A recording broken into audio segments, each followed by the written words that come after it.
안녕하세요. 너울쌤입니다. 오늘은 케어 파트너 2024년 요양보호사 CBT 모의고사 3회차 이론 35문항 해설 시간입니다. 네, 바로 시작할게요.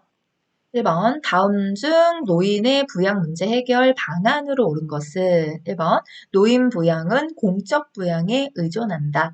2번, 재교육 프로그램을 통해 변화에 대비한다. 3번, 사회보험을 축소하고 개인 보험을 늘린다. 4번 세대 간의 분리 정책을 강화한다. 5번 국민연금, 기초연금은 축소한다. 정답은 2번 재교육 프로그램을 통해 변화에 대비한다. 네, 맞죠?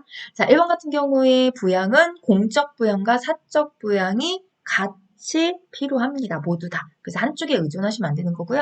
자, 사회보험은 공적 부양에 들어갈 거고 개인보험은 사적 부양에 들어갈 거예요. 둘 다 축소가 아니라 늘려주시고 함께 가야 되는 거고요.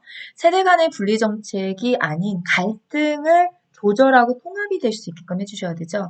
국민연금과 기초연금은 강화하셔서 노후소득에 대한 부분은 보전할 필요성이 있습니다. 자, 2번 인간다움 케어를 실천하기 위한 원칙을 준수한 경우는 1번 목욕탕으로 이동하기 위해 대상자의 손목과 손가락을 잡았다. 2번 혼자 지내는 대상자의 방이라 노크 없이 들어갔다. 3번 대상자가 벽 쪽으로 시선을 피해서 벽 사이에 틈을 만들어 눈을 맞추었다. 4번 혼자 걸을 수 있으나 낙상 위험성이 있어 휠체어를 태웠다. 5번 의식이 온전치 않은 대상자라 말을 걸지 않고 기저귀를 교환했다. 정답은 3번입니다. 벽 쪽으로 시선을 피하고 계시니까 벽 사이에 틈을 만들어서 침대를 빼란 얘기죠. 안으로 들어가서 눈을 맞추신 상태에서 바라보기를 적용하시면서 이 인간다움 케어인 휴머니투드가 들어가 주셔야 되는 거고요.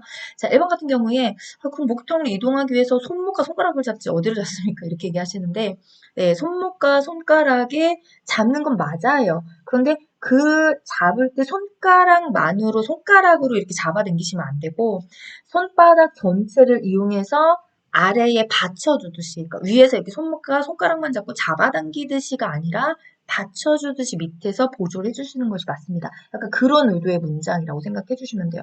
손가락만 이렇게 잡으면 힘이 많이 들어가니까 받치듯이 손 전체를 이용해서. 그다음 2번 같은 경우에 놓고 하셔야 되죠. 똑똑 이렇게 하고 3초 정도 기다렸다가 반응 없으면 또 놓고 하고. 그럼 4번 같은 경우에 혼자 걸을 수 있다면 스스로 걷게끔 도와주셔야 돼요. 그래서 서기 하죠. 하루 20분 정도는 무조건 서 있게 우리가 상황을 좀 조건을 만들어 주시는 게 자립할 수 있는 돌봄법이고요.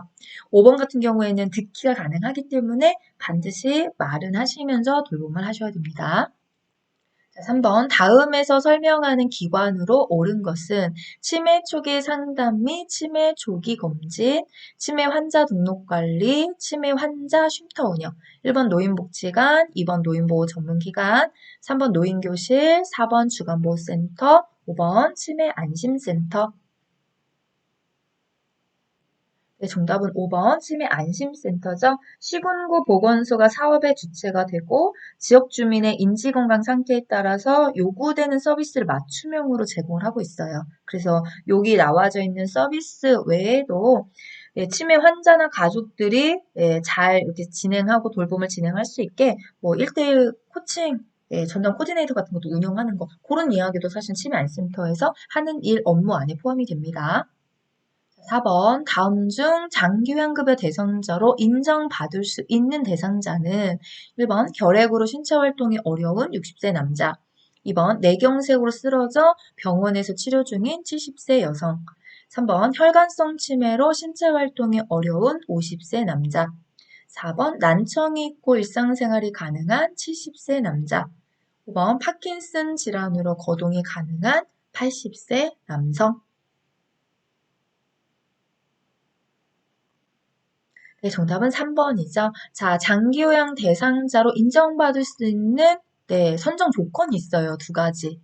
첫 번째가 65세 이상이면서 질환을 가졌고 그 질환으로 거동이 불편하거나 인지활동, 인지 기능이 저하돼서 6개월 이상 일상생활이 어려운 사람 또는 65세 미만이지만 노인성 질병을 가져서 이 질환으로 인해서 인지 기능이 저하됐거나 6개월 동안 일상생활 거동이 불편함이 생긴 사람.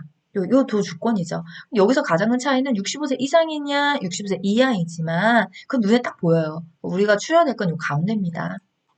자, 65세 이상이라면 어떤 질환이든 그 질환으로 뒤에 것에 문제가 생긴다면 등급자가 돼요. 그런데 65세 미만이라면 딱 노인성 질환이라고 못을 박아뒀어요. 네, 그게 어떤 거냐? 치매, 뇌혈관 질환, 파킨슨 딱 세 가지인 거죠. 요 개념이 먼저 잘 자리가 잡혀 있다면 어렵지 않게 답이 보이세요. 근데 이거 풀면서 이런 생각이 조금만 드신다면 요 선정 조건에 대한 개념이 요 페이지에 있으니까 꼭 한번 이렇게 확인해 주셨으면 좋겠거든요. 잠깐만요. 그 첨부되는 내용 다시 한번 소개하려고 해요. 자, 이 화면입니다. 이 화면은 제가 집필한 문제집에 앞에 요약 정리에 넣어놨던 문제인데요. 여러분이 가지고 계시는 표준교재와 내용이, 이게 좀 다를 겁니다. 네, 왜냐면 요게 달라요. 저는 이렇게 개념을 나눠놨어요. 그래서 65세 이상이면서, 그러니까 제가 설명했던 아까 부분처럼 2번도 마찬가지로 이렇게 나눠놨어요. 그런데 우리 표준교재는 그냥 이걸 합치기 시켜버렸거든요. 65세 미만이거나 65세 이상이면서 뭐 질병을 가진 자로서 이런 식으로. 네, 그럼 되게 헷갈려요. 개념을 정리하는 데 있어서.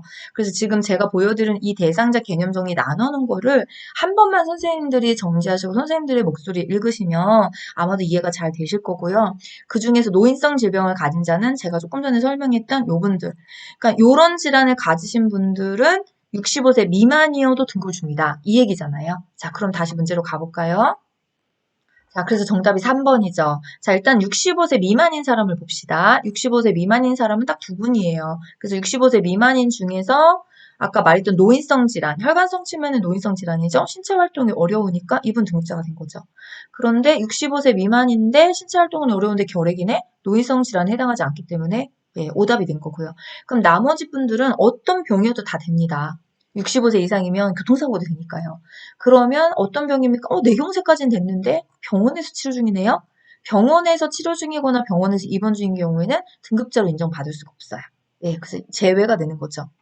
그 다음에 70세, 80세 난청. 난청 가능하죠. 65세 넘었으니까. 그런데 일상생활이 가능하다. 안 되는 거죠. 예, 파킨슨도 되는데 거동이 가능하다. 안 되는 거죠. 이렇게 조건을 내려가 주셔야 돼요. 그래서 가장 먼저 보셔야 될 것은 아까 그 개념을 나이별로 나눠서 질환까지 구분하는 거. 그러면 이제 답이 잘 보이기 시작을 할 겁니다. 자, 다음 문제 가겠습니다.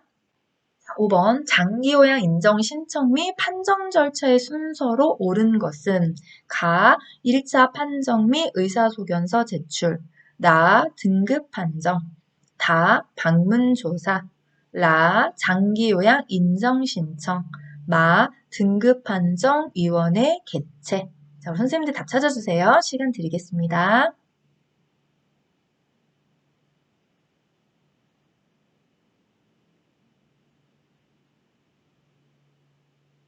정답 공개하겠습니다. 네, 정답 1번이죠. 네, 자, 제일 먼저 하는 게 어디에 들어가? 인정 신청을 가장 먼저 하셔야 되고요. 인정 신청이 되면 국민건강보험공단에 소속되어 있는 사회복지사나 간호사 직원이 가정으로 방문 조사를 나옵니다. 네, 방문 조사를 나오시면 그 조사표에 따라서 대상자의 상태를 이렇게 적어가죠. 그럼 그걸 가지고 공단에 다시 들어가요. 그러면 공단에 있는 프로그램 컴퓨터가 등급을 먼저 내요. 그걸 1차 판정이라고 하는 거죠. 그 다음에 이분들의 판정 결과와 의사 소견서를 첨부해서 이제 어디로 가냐면 등급판정위원회로 들어갑니다. 그럼 등급판정위원회의 전문위원들이 1차 판정에 나왔던 결과를 토대로 그대로 줄 것인지 아니면 등급 수정을 할 것인지를 최종 결정을 하셔서 최종 등급 판정을 이제 주는 거예요. 이런 절차. 제가 지금 하나하나 설명한 절차도 다 시험 문제입니다. 방문조사단이 나올 때 국민건강보험공단 조사단이 나와야 되는데, 뭐 제가장교환 기관의 직원이 나온다. 이런 식으로 해서 다 문장 오답을 바꿔요. 1차 판정도 공단의 컴퓨터가 하는 건데, 등급판정위원회에서 1차 판정을 한다. 그것도 틀렸고요. 이런 정확하게 아는 표현들이 가나다라만 순서를 추리는 문제도 있고, 문장에서 옳은 문장을 고르십시오라고 하는 문제도 있기 때문에 다 놓치시면 안 돼요. 다음 문제 갈게요. 자, 6번. 이용할 수 있는 장기 요양기관이 없는 외딴 섬에 사는 대상자가 아들로부터 방문 요양에 상당한 장기 요양 급여를 받은 경우 지급되는 현금 급여는 이렇게 됐어요. 1번 특례 요양비, 2번 요양병원 간병비, 3번 방문 요양, 4번 가족 요양비, 5번 기타 재가급여. 정답은 4번이죠. 일단 중요한 건 외딴섬. 등급은 받았는데 외딴섬이에요. 거기다가 또 장기한 기간도 없어요. 그런 경우에 아들이 엄마한테 이렇게 방문 요양에 대한 서비스를 제공하고 있던 거예요. 그랬을 때 지급하는 게 가족 요양비죠. 네, 우리가 어, 급여의 종류가 있잖아요. 급여의 종류. 첫 번째가 재가급여, 두 번째가 시설급여, 그 다음 세 번째가 특별현금급여. 그 특별현금급여의 종류가 지금 보시는 특례요양비, 요양병원 간병비, 가족요양비 세 가지가 있습니다. 그래서 여기서 설명하는 건 가족요양비에 해당하는 금액이죠. 자, 그럼 특례요양비는 어떤 건가요? 장기요양 기간이 아닌 노인요양시설이나 기관, 시설에서 재가급여 또는 시설급여에 상당한 장기요양 급여를 받았을 때 수급자에게 지급되는 현금급여입니다. 요양병원 간병비는 요양병원 입원했을 때 장기 요양에 사용되는 비용의 일부가 지급되는 현금급여예요. 사실 지금 두 개는 시행이 안 돼요. 이거는 지금 하고 있지만 그래도 책에 나와 있는 내용이기 때문에 시험에 안 나온들 네, 알아두시긴 하셔야 돼요. 시험에 안 나오는 게 아니라 실행이 안 되는 거죠. 네, 지금 같은 문제는 나올 수 있으니까요. 그래서 개념 정도는 우리가 꼭 알고 가시는 게 좋고요. 방문 요양은 말 그대로 장기요양 요원이 수급자의 가정을 방문해서 신체활동이나 가사활동을 지원하는 거고요. 자, 기타 재가급여는 어떤 건가요? 용구에 대한 이야기죠. 네, 어떤 인지기능의 유지 향상이나 신체활동 지원에 필요한 용구를 제공하거나 가정을 방문해서 재활에 관한 어떤 지원들의 물품을 제공하는 것들, 그걸 기타 재가급여다라고 합니다. 7번 요양보호 서비스 제공 시 요양보호사가 준수해야 할 사항으로 옳은 것은 1번 계획된 서비스 외에 서비스를 추가할 경우 요양보호사의 판단으로 결정한다. 2번 요양보호사의 서비스는 대상자 포함 가족에게도 제공된다. 3번 변비가 있는 대상자가 관장을 요구할 경우 요양보호사가 실시한다. 4번 응급 상황이 발생한 경우 우선순위에 따라 의료행위를 한다. 5번 치매 대상자는 보호자에게 동의를 받은 후 서비스를 제공한다. 네, 정답은 5번입니다. 네, 치매 대상자 또 인지기능이 저하된 경우에는 보호자에게 동의를 받고 서비스를 진행할 수 있다고 합니다. 자, 1번 같은 경우에 계획된 서비스에 추가할 경우에는 요양보호사 판단이 아니라 시설장이나 가족 책임자에게 신속하게 보고를 해주셔야 되고요. 2번의 모든 서비스는 대상자에게만 제공합니다. 자, 관장이라는 행위는 의료행위죠. 그래서 흡인, 비위간섭이, 관장, 돈요, 욕천관리, 투약 이런 의료행위는 요양보호사는 하지 않습니다. 자, 응급상이 발생했다면 의료행위를 하는 것이 아니라 응급처치를 한다. 이렇게 해야 맞는 문장이 되겠지요. 자, 8번. 다음에서 설명하는 노인의 인권 영역으로 옳은 것은 시설 내에서 새로운 관계를 형성하고 유지하는 것과 더불어 자신이 좋아하는 장소를 가보거나 즐겨하던 활동을 유지하고 싶은 욕구를 가진다. 1번 건강권, 2번 주거권, 3번 인간 존엄권 및 경제노동권, 4번 교류 소통권, 5번 정치, 종교, 문화생활권. 자, 정답은 4번 교류 소통권입니다. 관계 형성하고 또 더불어 좋아하는 장소도 가보고 이런 활동을 할 수 있게끔 도와드리는 거. 자, 그럼 우리 건강권은 어떤 건가요? 네, 건강권에 관한 얘기는 적절한 치료라든지 간호 서비스 같은 걸 받을 권리, 재활치료 서비스를 받을 권리 이런 내용이 들어가고요. 주거권은 쾌적한 생활에서 생활할 권리, 편리한 환경에 생활할 권리 이런 내용이 들어가죠.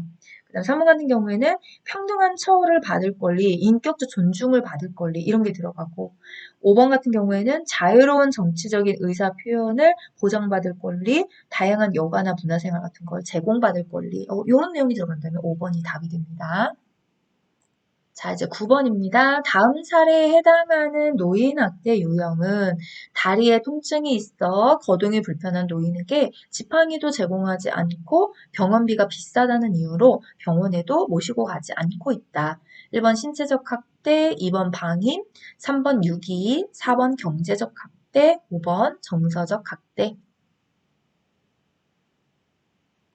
네, 정답은 2번입니다. 거동이 불편한 노인의 의식주 등 일상생활 관련 보호를 제공하지 않았다면 이건 전부 다 방임에 들어가는 거죠. 자, 제가 노인학대 유형은 늘 말씀드려요. 표준교재에 노인학대와 관련된 세부적인 학대 내용들이 있어요. 그런 내용들을 이렇게 문제 안에다 갖고 오고 있기 때문에 만약에 아직 이거에서 조금 혼동이 오는 부분이 있다. 그러니까 신체적 학대 나 알아요. 그거 몸에 어디 문제가 오는 거지. 이 정도가 아니에요. 구체적으로 항목에 뭐 단절 이런 거는 단절? 그거 뭐지? 그건 신체적 학대. 네, 의료품 뭐 단절, 먹는 음식 단절 뭐 이런 것들 그렇게 조금 사람을 헷갈리게 하는 게 있어요. 네, 그다음에 요양원의 시설에 입소하고 연락을 두절했다. 방임에 치시면 큰일 납니다. 그건 유기예요. 이런 식으로요. 예, 이런 식으로 조금 혼동되는 내용들이 있으니까 그 개념을 잘 잡으시려면 요 학대 나올 때마다, 문제 학대 나올 때마다 표준교재에 나와지는 세부 학대 내용을 조금 읽어주시면 아마도 다른 문제도 수월하게 잘 맞출 수 있지 않을까 싶거든요. 무조건 문제는 개념 정리를 목적으로 두셔야 됩니다. 10번 산업재해보상보호법에 대한 설명으로 옳은 것은 1번 산업재해보험의 유효기간은 1년이다. 2번 산재보험급여에는 조세 및 기타 공과금이 부과된다. 3번 사업장이 부도 또는 폐업한 경우에는 장해급여를 받을 수 없다. 4번 산재보험급여는 채권자의 압류가 가능하다. 5번 산재를 당했다는 이유로 해고할 수 없다. 정답은 5번. 네, 해고할 수 없습니다. 자, 보험의 유효 기간은 뭐 급여에 따라 다르긴 하지만 3년에서 5년 정도가 유효하고요. 조세나 기타 공과금 부과가 면제되기 때문에 세금을 떼지 않습니다. 네, 사업장이 부도 폐업한 경우에도 재요양, 휴업급여, 장애급여 지급에는 지장을 받지 않습니다. 양도 또는 압류할 수가 없어서 채권자가 건드릴 수 없습니다. 11번 성희롱에 대한 장기 요양 기간장의 대처로 옳은 것은 1번 대상자들에게 성희롱 예방 교육을 1년에 한 번 이상 시행한다. 2번 성희롱이 발생한 경우 피해자를 다른 부서로 이동시킨다. 3번 대상자의 가족에게는 비밀로 한다. 4번 직원들 사이에 성희롱이 발생하였을 경우 행위자를 징계한다. 5번 성희롱 대상자를 다른 기관에 의뢰한다. 네, 정답은 4번입니다. 예, 행위자 징계해야죠. 자, 1번은 어디에서 틀렸을까요? 성희롱 예방교육 1년에 한 번 이상 시행하는 건 맞습니다. 그런데 요양보호사들에게 교육을 하는 거죠. 대상자가 아니라. 예, 조금 그 말이 제가 살짝 바꿨어요. 그 다음에 부서를 이동하는 건, 네, 이거는, 마음대로 진행할 수 없어요. 피해자가 원하지 않는 거라면 업무 배치 같은 불이익한 조치를 절대 취하면 안 되거든요. 그다음에 비밀로 하시는 것이 아니라 가족에게 사정을 말하고 또 시정해 줄 것도 요구해 주셔야 되고요. 성희롱 대상자를 다른 기관에 바로 의뢰할 수는 없어요. 이거는 재발 방지 약속이나 어떤 서비스 중단 등의 적절한 조치를 취하는 게 먼저인 거지 무조건 네, 이 성희롱이 발생했다고 다른 데 가세요. 이렇게 우리가 할 수 있는 게 아니잖아요. 그래서 적절한 대처법을 조금 한번 네, 잘 생각해 보셨으면 좋겠습니다. 자, 12번. 다음 중 요양보호사의 직업윤리로 옳은 것은 1번 업무의 경과와 결과는 보호자에게 보고한다. 2번 요양보호사의 개인적인 선호에 따라 대상자를 대우한다. 3번 업무 수행 시 대상자에게 친근감을 나타내기 위해 반말을 사용한다. 4번 요양보호사는 지속해서 지식과 기술을 습득한다. 5번 대상자의 개인정보를 동료와 함께 공유한다. 정답은 4번입니다. 자, 업무의 경과와 결과는 시설장이나 관리 책임자에게 보고하셔야 되고요. 개인적인 선호에 따라서 차별 대우할 수 없습니다. 반말이 아닌 항상 친절한 태도로 예의 바르게 존칭어를 사용해 주셔야 되고요. 개인 정보는 비밀로 유지합니다. 자, 13번. 다음 상황에서의 요양보호사의 대처 방법은 대상자가 추석을 앞두고 추석 연휴에 가족들과 외식하라며 보호자에게 돈봉투를 건네주었다. 자, 1번. 저를 어떻게 생각하시길래 이런 행동을 하시는 건가요? 2번. 잘 가지고 있다가 추석 연휴가 끝나면 어르신이 좋아하는 과일을 사올게요. 3번. 감사하지만 돈을 받을 수 없습니다. 마음만 받겠습니다. 4번. 감사합니다. 라고 받고 다음날 보호자에게 다시 돌려준다. 5번 센터장님께 전달하여 기간에 필요한 물품을 사도록 하겠습니다. 네, 정답은 3번이죠. 대상자나 가족에게 뇌물 혹은 팁을 받는 행위는 법적 윤리적 책임에 위배하다는 상황이기 때문에 감사하지만 마음만 받겠습니다. 라고 거절해 주실 수 있어야 됩니다. 자, 14번. 요양보호사의 윤리적 태도로 옳은 것은 1번 자신의 종교를 선교의 목적으로 활용한다. 2번 자신의 활동이 모든 요양보호사를 대표한다고 생각한다. 3번 의료진의 지시가 있을 경우 요양보호사의 판단하에 행동한다. 4번 대상자 부재 시 청소, 세탁 같은 일상생활 지원 서비스는 제공하고 기가한다. 5번 추가 서비스는 대상자와 개별적으로 계약하고 수행한다. 네, 정답은 2번이죠. 주인의식이라고 하는 거죠. 대표의식. 모든 요양보호사를 대표한다고 생각하시면 일하셔야 되고요. 1번 같은 경우에 자신의 종교를 선교 목적으로 강요할 수 없습니다. 네, 그 다음에 의료진의 지시가 있을 경우 요양보호사 판단하에 행동하시는 것이 아니라 전문가의 진단이 필요한 상황은 네, 판단 조언하지 말고 상의하에 예, 죠? 협의하에. 그 다음에 4번 같은 경우에 대상자 방문 시 집에 없다면 다음 방문일을 적어 메모를 남겨두셔야지 없다고 서비스를 제공하시면 안 돼요. 그 다음 5번 같은 경우에 별도로 추가 서비스와 같은 거는 개별적으로 하지 않습니다. 그래서 이런 거는 예, 기관에 의뢰를 하셔서 거기서 우리가 진행될 수 있도록 하시면 됩니다. 15번. 다음 상황에서 요양보호사의 대처 방법은 자, 남자 대상자입니다. 목욕할 때마다 불편해요. 남자 요양보호사로 변경해 주세요. 자, 여자 요양보호사 선생님이 1번. 그럼 목욕은 가족에게 도움을 받으세요. 2번. 제가 결정할 수 없으니 시설장님과 상의해 보겠습니다. 3번. 요양보호사의 업무는 성별과 상관이 없으니 신경 쓰지 마세요. 4번. 익숙해지시면 괜찮을 거예요. 5번. 그런 말씀을 하시면 제가 마음이 불편해서 일을 할 수가 없어요. 네, 정답은 2번이죠. 어떤 서비스에 대한 부분들은 요양보호 선생님의 단독으로 좀 결정할 수 있는 부분이 아니에요. 그래서 이런 서비스 변경이나 추가나 계약이나 이런 부분들은 반드시 시설장님이나 담당자와 상의해 보겠습니다. 라고 하시고 거기서 직접 상의를 해주셔야 되는 게 맞죠. 자, 16번. 수근관 증후군을 자가 진단하는 방법으로 옳은 것은 네, 1번. 손바닥끼리 붙여서 자, 2번. 손목은 벌리고 손바닥은 벌리고 손목은 붙이고 손바닥은 걸리고 3번. 손깍지를 끼고 4번. 손톱끼리 붙여서 미는 거죠.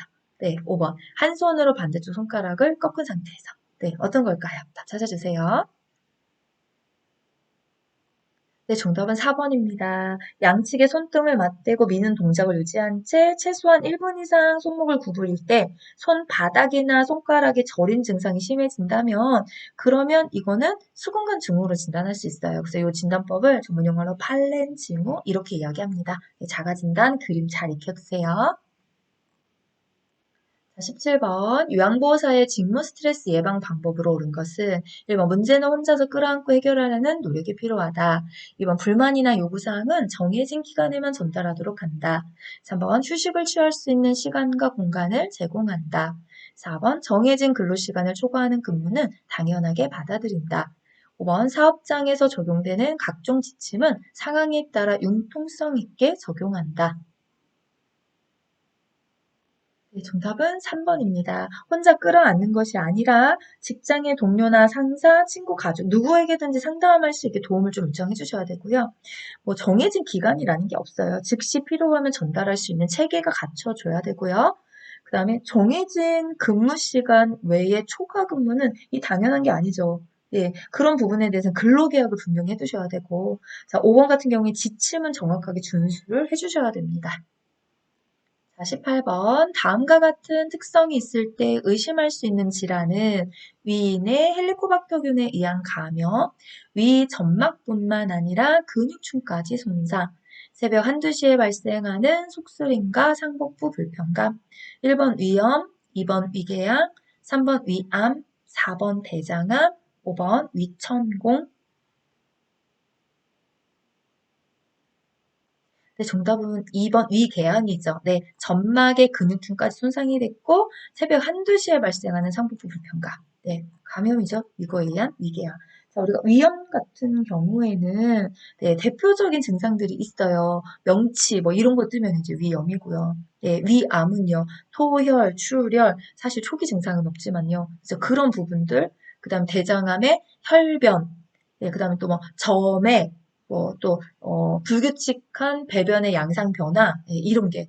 그다음에 위천공 같은 경우에는 이건 질환명은 들어온 게 아니라 위궤양이 심해져서 이게 발견이 되지 않았을 때 천공에 구멍 나는 거잖아요. 위천공, 위협착, 위출혈로 넘어갈 수 있기 때문에 얼른 즉시 알았을 땐 병원으로 가야 됩니다. 이런 이야기할 때 위천공 용어를 사용했었습니다. 19번 노화로 호흡기계 변화로 오른 것은 네, 노화로 인한 뭐 호흡기계 변화로 오른 것은 이런 거죠. 자, 1번 코 속 점막의 건조함 감소, 2번 호흡 근육의 강화, 3번 폐순환량 감소, 4번 기침 반사 증가, 5번 기관지 내 분비물 감소. 네, 정답은 3번 폐순환량 감소입니다. 자, 호흡기계 증가되는 건 딱 하나밖에 없어요. 기관지 내 분비물 증가. 그래, 아니야? 이렇게. 벌써 이거 알면 두 개가 딱 오답에서 나가버려요. 이따가 이것도 또 표에서 알려드리도록 할게요. 각 파트마다 증가되는 표현만 알고 있으면 굉장히 문제가 빨리 풀린다는 거. 자, 그 다음에 코 속 점막의 건조함이 어떻게 되나요? 네, 건조가 좀 심해지죠? 네, 그래서 신체 조직의 전체 수분 함량이 줄어들기 때문에 점막이 건조해진다는 이야기가 있고요. 호흡 근육도 강화가 아니라 약화됩니다. 20번 신부전증 대상자를 돕는 방법으로 옳은 것은 1번 열량이 높은 음식을 자주 제공한다. 2번 계단 오르내리기 운동을 격려한다. 3번 철분제와 비타민C를 함께 복용한다. 4번 수분 섭취를 권장한다. 5번 부종 확인을 위해 매일 체중을 측정한다. 자, 정답은 5번입니다. 신부전증 있으면 우리 부종 있죠? 그래서 매일 체중 측정하셔서 부종의 정도가 어떤 정도인지를 또 진단을 좀 간별해 주셔야 되는 거고요. 자, 우리가 1번, 4번은 같이 하도록 할게요. 자, 1번, 4번 같은 경우에 어떤 내용이냐면 이 신부전을 가졌을 때는 염분이라든지 수분이라든지 고지방이라든지 고콜레스테롤이 포함된 식이 같은 경우의 섭취는 제한을 좀 해주셔야 돼요. 예, 그래서 지금 열량이 높은 음식이라고 했으니까 고콜레스테롤이라든지 고지방이라든지 이런 것들은 별로 추천하지 않고요. 그리고 아무 때나 먹을 수가 없어요. 이렇게 먹을 수 있을 때 가능할 때 그때 제공해 주시는 게 좋아요. 자주가 아니고요. 자, 그다음에 철분제와 비타민 C 이거는 철, C, 철분은 비타민 C가 흡수가 잘 되니까 빈혈 대상자한테 우리가 돕기 방법으로 적당한 거죠. 그 다음에 계단 오르기와 같은 경우는 심한 호흡곤란을 일으킬 수 있기 때문에 피해 주시는 게 좋고요. 수분 섭취 같은 경우도 이거는 권장보다는 이분들은 마음대로 먹을 수가 없어요. 제한된 의사의 처방에 따라서 적절한 수분 섭취를 드시기를 권장합니다. 21번 고관절 골절에 대한 설명으로 옳은 것은 1번 다리뼈가 골절된 것이다. 2번 골다공증이 있는 노인이 낙상을 하면 발생한다. 3번 날씨나 활동의 정도에 따라 통증의 호전과 악화가 반복된다. 4번 주로 허리에 통증이 나타난다. 5번 온 맥요법 마사지를 시행한다. 예, 정답은 2번이죠. 이렇게 골다공증 있는 노인이 낙상을 하시게 되면 고관절 골절이 많이 발생합니다. 다리뼈가 아니라 고관절뼈가 부러지는 거고요. 3번 같은 경우에 설명은 퇴행성 관절염과 가깝죠. 네, 주로 허리 부분에 통증이 나타나는 게 아니라 고관절 부분인 서해부와 대퇴부에 통증이 나타납니다. 네, 그 다음에 5번도 퇴행성 관절염의 치료법에 대한 이야기입니다. 자, 22번 요실금의 관련 요인으로 옳은 것은 1번 방광의 저장 능력 증가, 2번 골반 근육 조절 능력 강화, 3번 호르몬 생산의 증가, 4번 변비, 5번 남성 호르몬과 여성 호르몬의 불균형.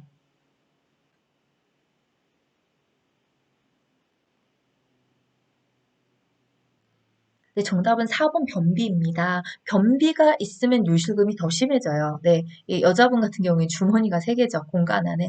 앞주머니, 소변주머니인 방광, 가운데는 아기집인 자궁, 뒤에는 직자. 근데 이제 노인이 되시면 요 자궁이 커질 이유가 없어요. 그런데 변비가 있어서 직장의 변이 꽉 차면 이 직장에 찬 변이 앞주머니인 방광을 찍어 누릅니다. 그럼 요실금이 점점 심해지세요. 그래서 요실금이 있어도 수분 섭취를 권장하는 건 변비가 올 수 있기 때문에 변비만 줄여도 요실금은 많이 줄어듭니다.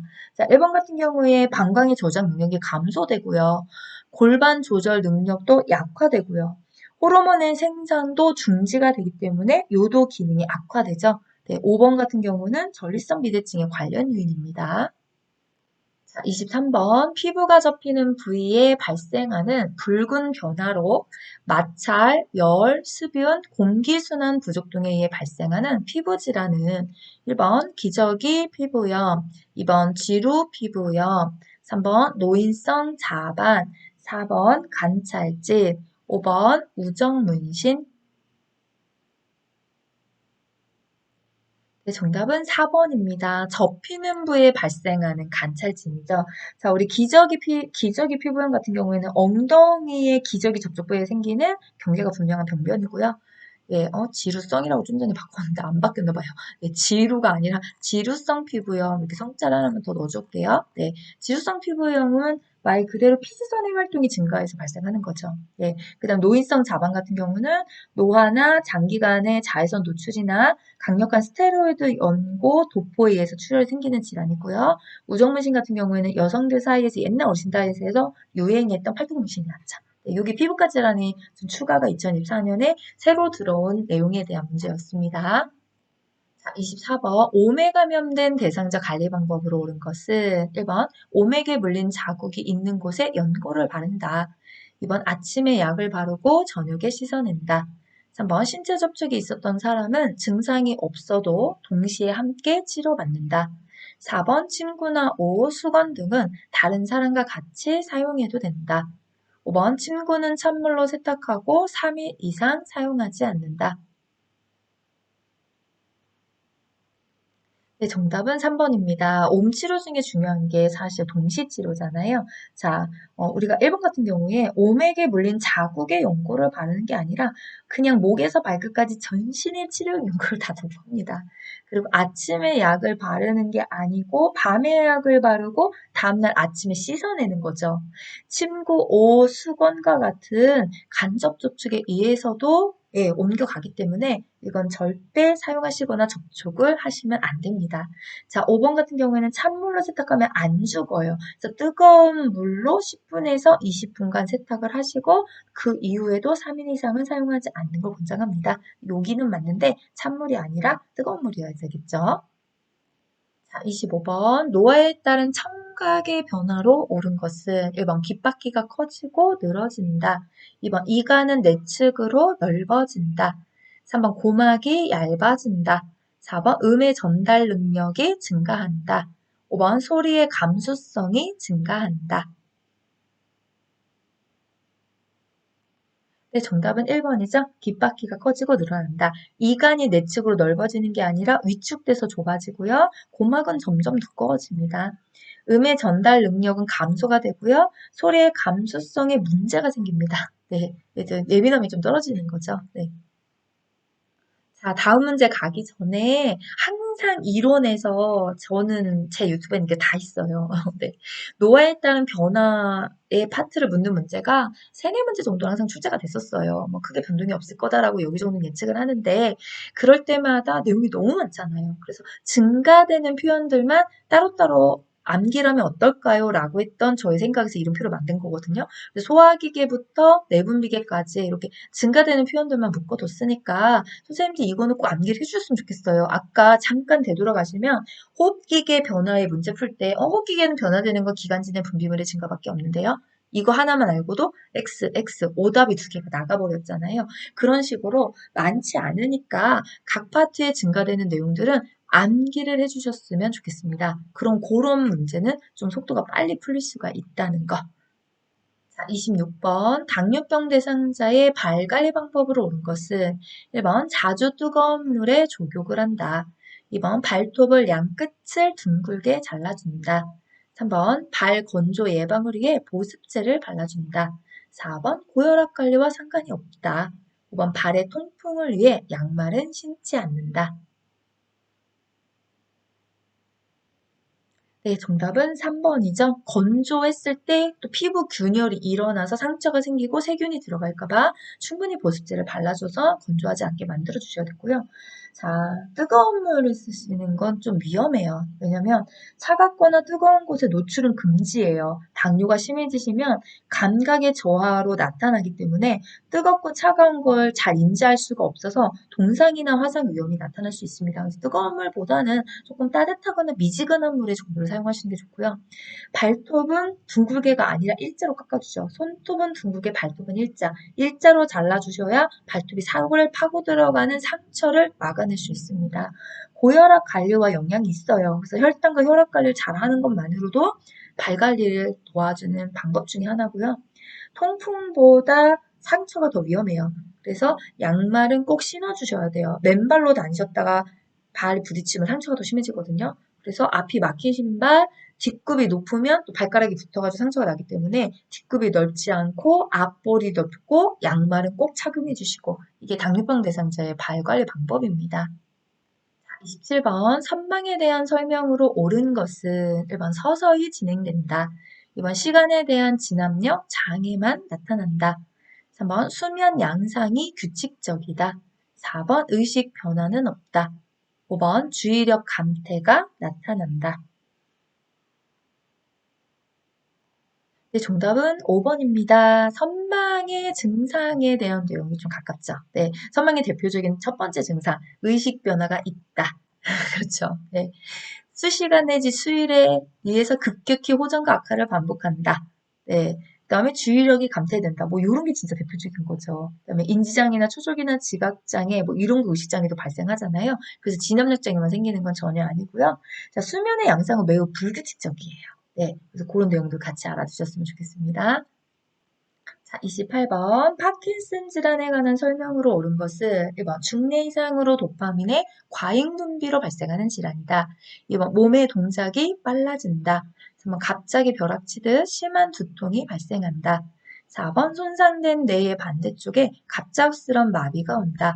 5번 많이 웃을 수 있도록 해주며 정신적으로 지지해준다. 네, 정답은 5번입니다. 도파민의 과잉 분비가 아니고요. 도파민 분비 저하. 네, 적게 나온다는 얘기였죠. 네, 몸의 동작이 빨라지지 않아요. 굉장히 느려집니다. 도파민의 호르몬 역할이 동작을 빠르게 자연스럽게 할 수 있는 건데 그게 안 나오다 보니까 호르몬이 안 나오다 보니까 동작이 굉장히 느려지죠. 또 마비가 오시고. 그다음에 3번 같은 경우에 벼락치듯 또는 4번 같은 경우 요거는 뇌졸중의 전구 증상입니다. 29번 뇌졸중 대상자의 성생활을 돕는 방법으로 옳은 것은 1번 성적 욕구 및 성적 표현을 억제하도록 한다. 2번 성적 자극을 돕기 위해 적당한 알코올 섭취를 권장한다. 3번 성생활은 뇌졸중을 재발할 수 있어 금지한다. 4번 체해 변화에 도움이 되는 기구로 취약점을 보완한다. 5번 성생활 전에 강심제를 추가로 복용하게 한다. 네, 정답은 4번이죠. 자, 1번 성적 욕구나 성적 표현은 기본 욕구 중 하나이기 때문에 이걸 어떻게 억제하는 거는 어렵습니다. 그 다음에 과도한 알코올 섭취는 여성에서는 오르가즘의 지연, 남성에서는 발기전이 나타나기 때문에 권장하지 않습니다. 네, 성생활이 뇌졸중 재발과는 전혀 관련이 없어요. 네, 4번은 맞는 표현이고요. 5번 같은 경우에 강심제는 우리가 보통 신부전환자 이런 분들 심장 질환인 분들에게 처방하는 약인데 이 강심제는 성 문제를 유발할 수 있는 약물입니다. 이런 걸 추가로 복용하시면 안 되겠지요. 30번 노인의 약물 복용 원칙으로 옳은 것은 1번 증상이 같은 경우 다른 사람에게 처방된 약을 나누어 먹는다. 2번 비처방 약은 그냥 복용해도 된다. 3번 진료 후 이전 처방약을 이어서 복용하지 않는다. 4번 이전 처방약이 남은 경우 남은 약부터 복용한다. 5번 약 복용을 잊은 경우 2배로 복용한다.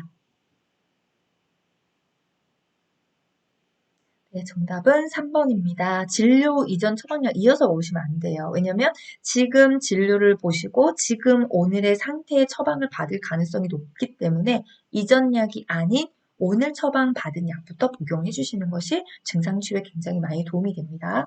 자, 1번 같은 경우에 증상이 비슷하다고 해서 주거나 또는 남에게 약을 받아 드시면 큰일 나는 거죠. 내가 먹고 있는 약과 어떤 작용할지 예측할 수 없기 때문에 그렇습니다. 비처방약도 복용 의사와 상의를 하셔야 돼요. 왜냐면 이미 처방약을 먹고 있기 때문에 먹고 있는 처방약과 비처방약이 어떤 상호작용할지에 대해서는 그건 모르는 거예요. 그러니까 처방을 해주신 의사와 상의하신 다음에 드셔야 되고 그 다음에 4번 같은 경우에 아까 제가 좀 전에 말씀드린 이것처럼 남아있는 경우라면 복용 여부를 의사에게 확인을 해보시고요. 그 다음에 5번 같은 경우에 절대 2배로 복용하시면 안 되죠. 지금 드시고 시간텀을 두어서 뒤에 다시 약을 복용할 수 있게 하셔야 됩니다.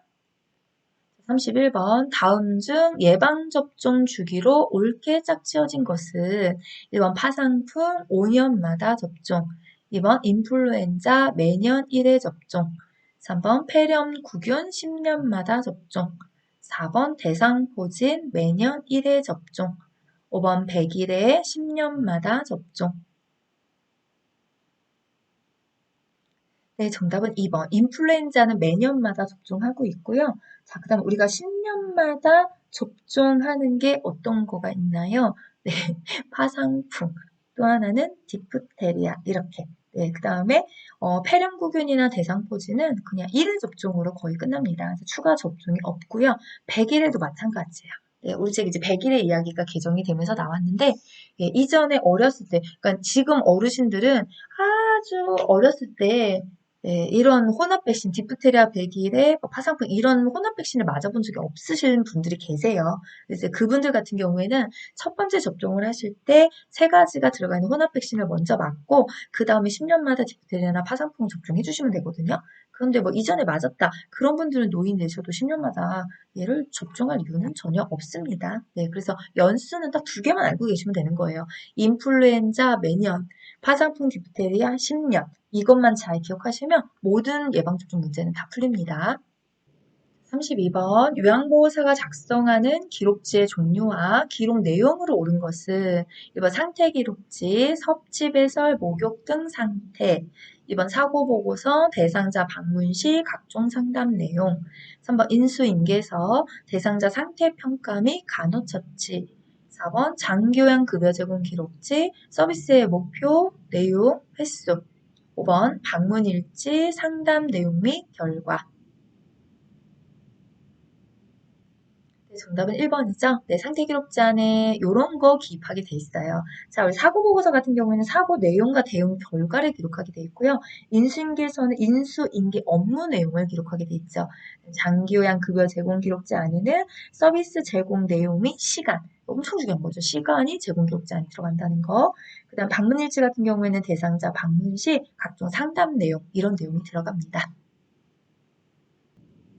혹시 제가 좀 전에 상담 내용 이렇게 해가지고 그럼 저기 노을새는 상담 내용이 지금 5번에 있는데 왜 얘는 답이 아니에요? 이렇게 여쭤보신 분이 있을까봐 하나만 추가 부연 설명하고 넘어갈게요. 자, 방문 일지는 대상자 방문 시 각종 상담 내용만 들어가는 거예요. 그런데 상담 일지 안에 상담 내용 및 결과까지 들어가게 돼 있어요. 네, 이해가 되셨을까요? 네, 그래서 이 상담 내용 및 결과가 답이 되려면 여기 방문 일지가 아니라 상담 일지라고 기입이 되어야 됩니다. 그게 좀 다르다는 거 구별해 주셨으면 좋겠어요. 33번 방문 요양 서비스를 제공할 때 관리 책임자에게 신속하게 보고해야 하는 상황은 1번 식탁에 설거지해야 할 그릇이 그대로 있다. 2번 근처에 사는 친구가 방문하였다. 3번 거래를 하는데 자꾸 한쪽으로 넘어진다. 4번 냉장고에 유통기한이 지난 우유가 있다. 5번 딸에게 전화를 걸어달라고 부탁한다. 정답은 3번입니다. 네, 대상자 상태의 변화가 있을 때, 또는 서비스를 추가하거나 변경할 필요가 있을 때, 또 새로운 정보를 파악했을 때, 또 새로운 업무 방법을 찾았을 때, 업무를 잘못 수행했을 때, 사고가 발생했을 때, 이런 상황에 들어가는 예시가 답이 되는 거죠. 어렵지 않게 찾으셨을 거라고 생각합니다. 34번. 사전연명의료 의향서를 등록한 대상자가 임종 과정에 받을 수 있는 치료가 어떻게 되는지 물었을 때 양보세 반응으로 옳은 것은 1번. 의사의 판단하에 혈액투석은 계속하게 됩니다. 2번. 통증 완화를 위한 진통제는 투여받을 수 있습니다. 3번. 심정지 시 심폐소생술은 시행합니다. 4번. 말기암 환자는 항암제 투여를 계속합니다. 5번. 모든 치료가 중단됩니다. 네, 정답은 2번입니다. 이 사전연명 의료 의향서에 연명으로 중단을 한다고 명시를 했어도 통증 완화를 위한 의료행위, 그래서 뭐 진통제 투여 같은 것들 있죠. 또는 영양분, 물 공급의 단순 공급은 보류하거나 중단할 수 없습니다. 그러나 임종 과정에 있는 환자에게는 심폐소생술, 혈액투석, 항암제 투여, 인공호흡기 착용과 같이 치료 없이 임종 과정의 기간만을 연장한 의학적 시술은 중단됩니다. 그걸 가지고 이런 대화법으로 문제를 만들었다고 생각하시면 됩니다. 자, 이제 마지막 35번입니다. 다음에서 설명하는 임종 대상자의 권리로 옳은 것은 양보사는 임종을 앞둔 환자의 배뇨와 배변을 도울 때 가림막을 설치해야 한다. 1번 품위 있는 삶과 죽음의 권리, 2번 치료를 거부할 권리, 3번 원하는 사람을 만날 수 있는 권리, 4번 사생활을 침해받지 않을 권리, 5번 의사결정 과정에 참여할 권리. 네, 정답은 4번이죠. 네, 가림막. 네, 사생활 침해받지 않으셔야 돼요. 자, 1번 같은 경우는 임종 대상자가 어떠한 권리를 갖고 있는지를 이해하고 안내하고 이런 부분을 알려줘야 됩니다. 라고 하는 게 예, 품위는 삶과 죽음의 권리를 대표하는 문장들이에요. 치료를 거부할 권리라고 하는 것은 치료를 받을지 종료할지에 대한 근본적인 결정의 권한은 대상자에게 있다는 거고, 그다음에 원하는 사람, 마지막으로 누구를 만날지는 대상자의 삶을 정리하는 데 중요한 영향을 미칠 수 있어요. 그래서 그런 예, 권한의 선택권을 대상자에게 주셔야 되고, 또 대상자를 돌보기 위한 의사결정에 참여할 권리, 그러니까는 돌봄을 어떻게 해야 될지에 대한 그런 의사결정도 최종적인 권한은 대상자가 갖고 있습니다. 요것도 2024년 되면서 신설파트 내용이에요. 그래서 그 권리의 내용 중에서 제가 한 문제를 만들어 왔거든요. 자, 오늘은 여기까지 하셔서 3회차 이론 35문항 같이 풀어보는 시간 가졌습니다. 자, 너울쌤은 또 준비해서 실기 문제를 가지고 해설로 돌아오도록 하겠습니다. 네, 함께 공부해 주시고 또 열심히 참여해 주시고 네, 열심히 하고 계시는 모든 선생님들 합격을 위해서 화이팅으로 응원하도록 하겠습니다. 감사합니다.